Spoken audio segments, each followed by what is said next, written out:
আল্লাহর কাছে ক্ষমা চাও, দুনিয়াটা কিছুই না রে যুবক। ওই কবরে যাওয়ার পরে গুনাহগারের কবরের দুই পার্শ্বের মাটির চাপ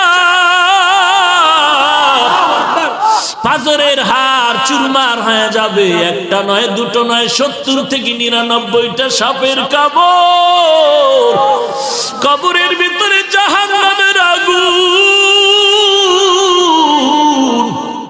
এরে বান্দা, এখনো কি আল্লাহর রাস্তায় ফিরে আসবি না? আল্লাহ দেখায় দেয় দুনিয়ার বিল্ডিং এর আগুনে কত যুবকের লাশ, আর চিৎকারের আওয়াজ, বাঁচাও বাঁচাও। একটু চিন্তা করে দেখ, যখন আগুন লাগছিল শরীরের মধ্যে তখন ওদের কেমন লাগছিল, অবস্থাটা কেমন হয়েছিল।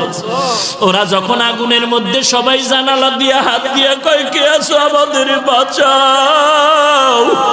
আমাদের ডানে আগুন, বামে আগুন, চতুর্দিকে আগুন।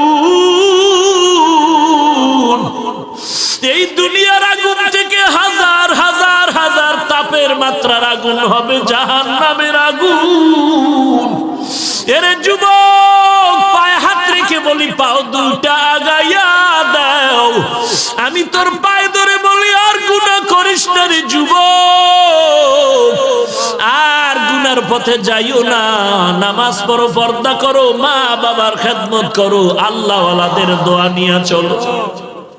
আল্লাহর কাছে ক্ষমা চাও, দুনিয়াটা কিছুই না রে যুবক।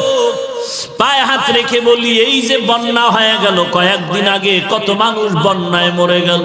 ঢাকার শহরে গাড়ির উপরে গাছ পড়লো, গাছে আঘাতে গাড়ির মধ্যে মানুষ মরে গেল। এরে বান্দা, এখান থেকে ঘরে যাওয়ার কোনো গ্যারান্টি নাই। আবার রাত্রে বেলা ঘুমাবি, ভোরবেলা উঠার কোনো গ্যারান্টি নাই। পায়ে হাত রেখে বলি, রে বাবা, তোর মতো যুবক স্কুলে পড়ে নামাজ ছাড়ে না, তুমি কেন